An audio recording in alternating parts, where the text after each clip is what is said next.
बिस्मिल्लाहिर्रहमानिर्रहीम। अस्सलाम वालेकुम डियर स्टूडेंट्स। आज का जो टॉपिक है वो है एनर्जी बेड थ्योरी। ये स्मार्ट सिलेबस में शामिल है। एनर्जी बेड थ्योरी का जो टॉपिक है KPK लेवल और सेकंड ईयर फिजिक्स, ठीक है। तो इसमें एनर्जी बेड थ्योरी या सिंपली इसको हम बेड थ्योरी भी कह सकते हैं। तो सबसे पहले आप आइसोलेटेड एटम जानिए कि आइसोलेटेड एटम क्या होता है। जब एटम अलग हो, अकेला हो, तो उसको हम आइसोलेटेड एटम कहते हैं। तो आइसोलेटेड एटम में क्या बात है वो आप नोट करें। ये एटम की शक्ल मैंने बनाया है। फर्ज करें ये न्यूक्लियस है और ये न्यूक्लियस के इर्द गिर्द एक शेल है। तो इस शेल में ये क्या है, ये एक इलेक्ट्रॉन है, ये दूसरा इलेक्ट्रॉन है। तो आपको पता है कि इलेक्ट्रॉन पे ये न्यूक्लियस जो है अट्रैक्शन फोर्स लगाता है, ठीक है, अट्रैक्शन फोर्स। क्योंकि इलेक्ट्रॉन और जो न्यूक्लियस है, न्यूक्लियस में प्रोटॉन होते हैं, पॉजिटिव चार्ज होते हैं, और इलेक्ट्रॉन जो है वो नेगेटिव चार्ज है।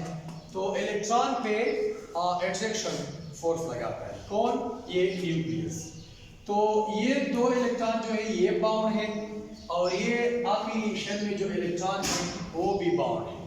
लेकिन ये शेल जो है इनर शेल, ये इनर शेल है, और ये बाहर जो है इसको हम आउटर मोस्ट शेल कहते हैं, या इसका दूसरा नाम जो है बैलेंस शेल भी कहते हैं, ठीक है। इसको ये आखिरी शेल को, आखिरी शेल जो है इसको हम बैलेंस शेल भी कहते हैं, और लास्ट शेल भी कहते हैं, ठीक है, आउटर मोस्ट शेल भी कहते हैं। ये तीन नाम इस्तेमाल करते हैं। और ये दरमियान में जो शेल है जिसमें दो इलेक्ट्रॉन है, इसको हम इनर शेल कहते हैं, इसको हम इनर शेल। तो इनर शेल वाले इलेक्ट्रॉन जो होते हैं वो ज्यादा बाउंड होते हैं as compare to valence shell, ठीक है। ये आपको पता है, केमिस्ट्री में पढ़ा होगा कि इनर शेल के जो इलेक्ट्रॉन होते हैं वो ज्यादा बाउंड होते हैं as compare to valence shell, ठीक है।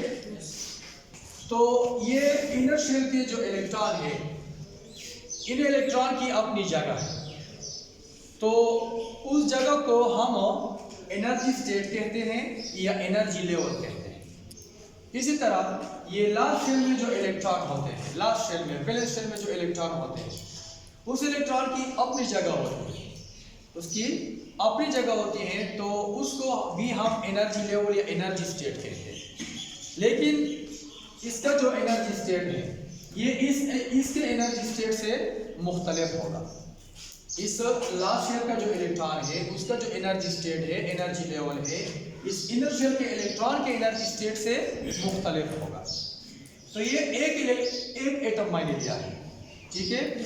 इस फर्ज करें ये इलेक्ट्रॉन है, इस पे एक न्यूक्लियस का असर है, ये इलेक्ट्रॉन है, इस पे भी एक न्यूक्लियस का असर है, ये भी इलेक्ट्रॉन है, इस पे एक न्यूक्लियस का असर है, ठीक है।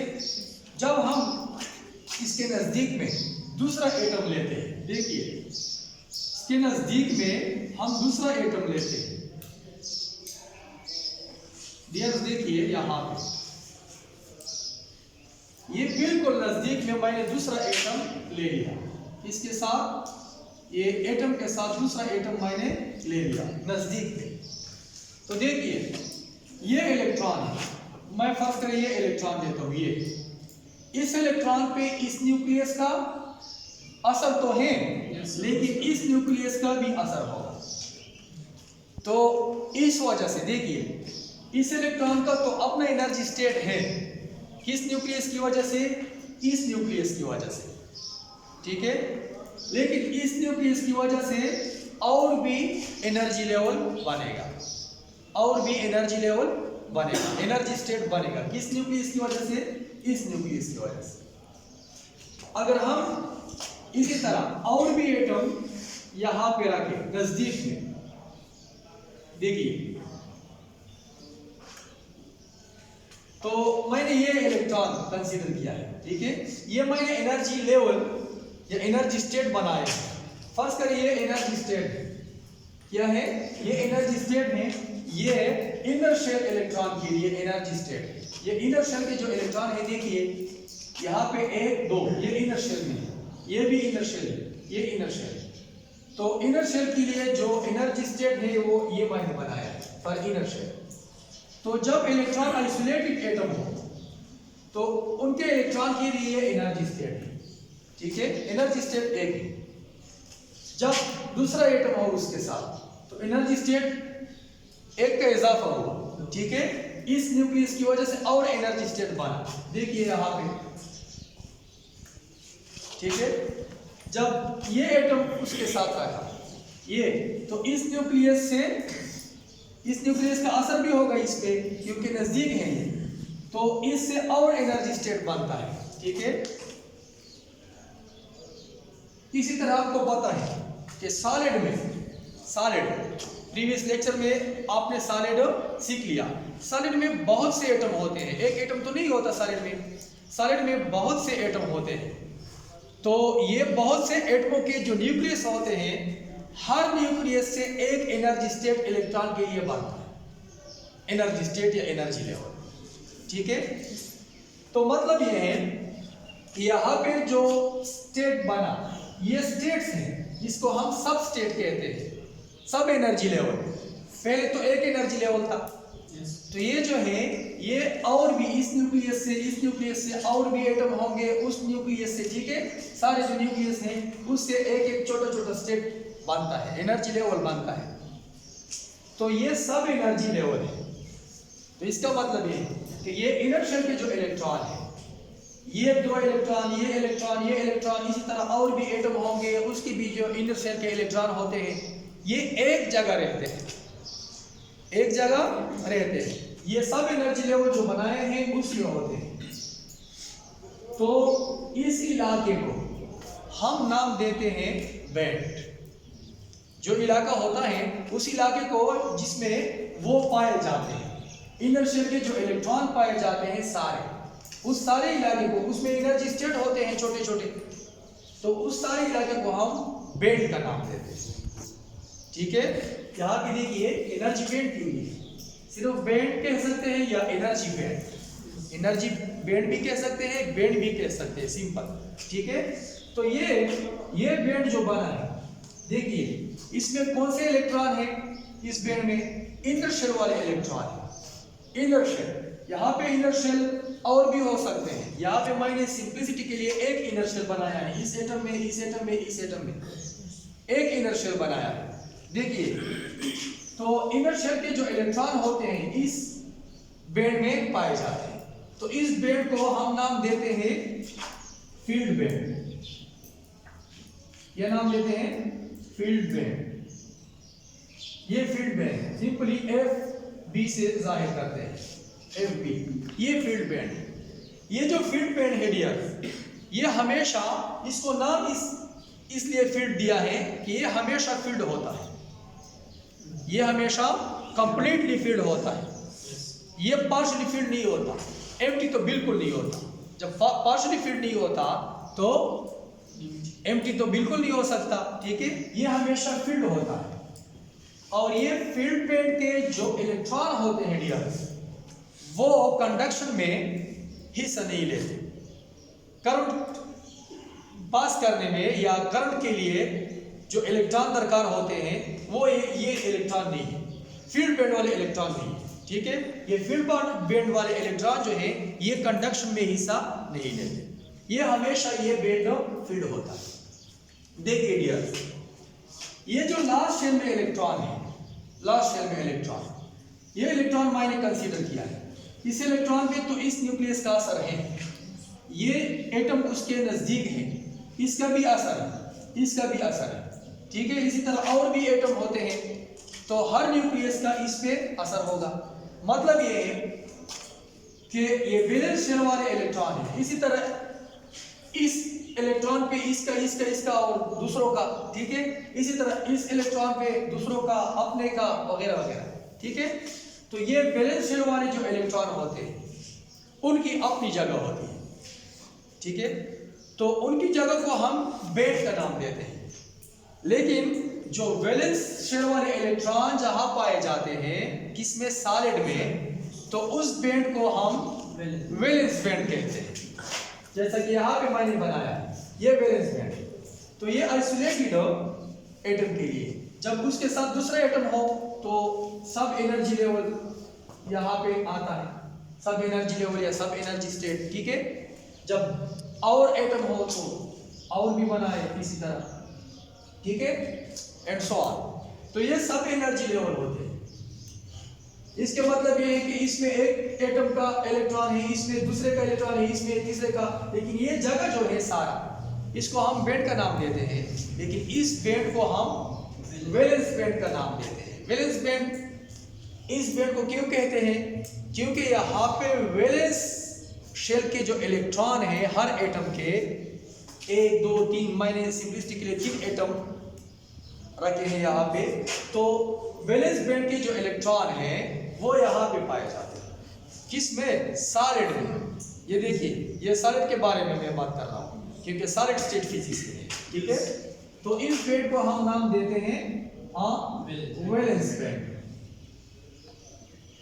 वैलेंस बैंड सिंपली वी से हम जाहिर करते हैं, valence band. Dear, valence band में वो इलेक्ट्रॉन पाए जाते हैं, वैलेंस बैंड वो इलाका है जहां वैलेंस शेल के इलेक्ट्रॉन्स पाए जाते हैं, लेकिन एक एटम के नहीं। सॉलिड में जितने एटम होते हैं सारे एटमों के वैलेंस शेल के इलेक्ट्रॉन यहाँ पे पाए जाते हैं। तो उस इलाके को, सब एनर्जी लेवल होते हैं यहाँ पे, उस इलाके को हम वैलेंस बैंड का नाम देते हैं। लेकिन यहाँ पे मैंने बात की कि फील्ड बैंड जो है हमेशा कंप्लीटली फील्ड होता है, ये ना पार्शली फील्ड हो सकता है ना एम्प्टी, तो बिल्कुल नहीं हो सकता। लेकिन वैलेंस बैंड के लिए बात किस तरह है? वैलेंस बैंड जो है ये कंप्लीटली फील्ड भी हो सकता है, कंप्लीटली फील्ड हो सकता है, ये पार्शली फील्ड भी हो सकता है, लेकिन एम्प्टी नहीं हो सकता। ये 3 बातें नोट करें हर बैंड के लिए। इस फील्ड बैंड के लिए मैंने 3 बातों में से किया गया कि ये हमेशा कंप्लीटली फील्ड होगा, एम्प्टी नहीं हो सकता, पार्शियली फील्ड नहीं हो सकता। इसके लिए ये 3 बातें हैं। वैलेंस बैंड के लिए ये कंप्लीटली फील्ड हो सकता है, पार्शियली फील्ड हो सकता है, लेकिन एम्प्टी नहीं हो सकता। ये वैलेंस बैंड जो है एम्प्टी नहीं हो सकता। ये बाद में आपको पता चलेगा जब मैं कंडक्टर, इंसुलेटर और सेमी कंडक्टर डिस्कस करते हैं इंशाल्लाह अगले क्लासेस में, तो आपको पता चलेगा, ठीक है। लेकिन ये भी आपको पता है कि वैलेंस शेल से इलेक्ट्रॉन आगे जा सकते हैं कि नहीं? वैलेंस शेल से इलेक्ट्रॉन आगे जा सकता है, जा सकते हैं ना। तो जब वैलेंस शेल से इलेक्ट्रॉन आगे जाए तो वो भी एक इलाका तो हो सकता है, तो उस इलाके को हम नाम देते हैं कंडक्शन बैंड, ठीक है। जब न्यूक्लियस के पकड़ से आजाद हो, ये इलेक्ट्रॉन बाहर चले गया, ये भी, तो उसका जो इलाका होता है, जो इलेक्ट्रॉन फ्री होते हैं न्यूक्लियस के पकड़ से, फ्री इलेक्ट्रॉन जिसको हम कहते हैं, तो पूरी फ्री इलेक्ट्रॉन्स जो इलाका बनाता है, तो उस इलाके को हम नाम देते हैं कंडक्शन बैंड। वहां पे एनर्जी बैंड हो सकते हैं, ठीक है, एनर्जी लेवल या एनर्जी स्टेट। तो इस बैंड को, इस इलाके को हम नाम देते हैं कंडक्शन बैंड, कंडक्शन बैंड। तो conduction band simply C B से जाहिर करते हैं। तो कंडक्शन बैंड के लिए क्या बातें हैं, देखिए। कंडक्शन बैंड पार्शियली फील्ड हो सकता है, पार्शियली फील्ड हो सकता है, कंप्लीटली फील्ड नहीं हो सकता। ये कंडक्शन बैंड जो है ये कंप्लीटली फील्ड नहीं हो सकता, पार्शियली फील्ड हो सकता है। पार्शियली का मतलब ये है कि चंद इलेक्ट्रॉन आ सकते हैं इसमें। कंप्लीटली फील्ड का क्या मतलब है कि मुकम्मल भरा हो इलेक्ट्रॉन से, इस तरह नहीं हो सकता, मुकम्मल नहीं भर सकता। किससे? इलेक्ट्रॉन से। ये पार्शियली फील्ड हो सकता है, एम्प्टी भी हो सकता है, ठीक है, एम्प्टी भी हो सकता है। ये आगे आपको पता चलेगा कि इंसुलेटर के लिए जब हम इंसुलेटर डिस्कस करते हैं तो इंसुलेटर, कंडक्टर या सेमी कंडक्टर की बात जब हम करते हैं तो ये 2 बैंड जो हैं इनके बारे में डिस्कशन करेंगे। ये फील्ड बैंड जो है, फील्ड बैंड वाले इलेक्ट्रॉन करंट में हिस्सा नहीं लेते, मैंने अभी बताया। फील्ड बैंड वाले इलेक्ट्रॉन जो है वो इनर शेल के इलेक्ट्रॉन होते हैं, वो किस में हिस्सा नहीं लेते, करंट में हिस्सा नहीं लेते, कंडक्शन में हिस्सा नहीं लेते, तो फील्ड बेंड को हम छोड़ते हैं। वैसे मैंने बनाया है, लेकिन बात नहीं करेंगे इसमें, ठीक है। बात करेंगे वैलेंस बैंड और कंडक्शन बैंड पे। तो इंसुलेटर के लिए ये कंडक्शन बैंड जो है ये एम्प्टी होता है और वैलेंस बैंड जो है ये कंप्लीटली फिल्ड होता है। किसके लिए? इंसुलेटर के लिए। इसी तरह सेमीकंडक्टर के लिए बिल्कुल यही बात है, ये क्या होता है, एम्प्टी होता है और ये कंप्लीटली फिल्ड होता है। लेकिन कंडक्शन बैंड जो है या वैलेंस बैंड कंडक्टर्स के लिए क्या किस तरह हो सकते हैं? तो कंडक्टर के लिए ये जो है पार्शियली फिल्ड और ये भी पार्शियली फिल्ड, दोनों पार्शियली फिल्ड है। लेकिन ये आगे लेक्चर में हम बताएंगे कि कंडक्टर डिस्कस करेंगे, कंडक्टर्स, इंसुलेटर डिस्कस करेंगे, सेमीकंडक्टर डिस्कस करेंगे। आपको पता है प्रीवियस क्लासेस में 10th वगैरह में, 10th या 9th में या फर्स्ट ईयर में, कि कंडक्टर उस मटेरियल को हम कहते हैं कि जिसमें करंट पास हो, जिसमें करंट पास होता हो तो उसको हम कहते हैं कि ये कंडक्टर है, ठीक है। जिसमें करंट पास नहीं होता तो उसको हम कहते हैं कि ये इंसुलेटर है, ठीक है। और वो चीज या वो मेटल जो इसमें किसके दरमियान हो, कंडक्टर और इंसुलेटर के दरमियान हो, बिटवीन द कंडक्टर इंसुलेटर, तो उसको नाम देते हैं सेमीकंडक्टर। तो ये छोटी बात है डियर्स। यहाँ पे हम डिस्कशन करेंगे on the basis of energy band theory. तो कंडक्टर हम सीखेंगे on the basis of band theory, ठीक है। बैंड थ्योरी के मुताबिक कंडक्टर क्या है, बैंड थ्योरी के मुताबिक इंसुलेटर क्या है, बैंड थ्योरी के मुताबिक सेमीकंडक्टर क्या है। तो ये अगले क्लास में हम डिस्कशन में लाएंगे, ठीक है। फिलहाल आप ये बैंड थ्योरी नोट करिए, ये बैंड थ्योरी है जैसा कि मैंने बताया। इसी तरह सब एनर्जी लेवल बनाते हैं, ठीक है। तो हर एनर्जी स्टेट जो है यहाँ पे एक बैंड बनाता है, एक इलाका बनाता है, तो इसको हम नाम देते हैं field band, valence band, conduction band. जब हम कंडक्टर, इंसुलेटर और सेमीकंडक्टर की बात करते हैं तो ये दो बैंड इस्तेमाल करेंगे। तो ये अगले क्लास में इंशाल्लाह लेक्चर देंगे। ये बैंड थ्योरी है, ठीक है, ये नोट करें। Thank you.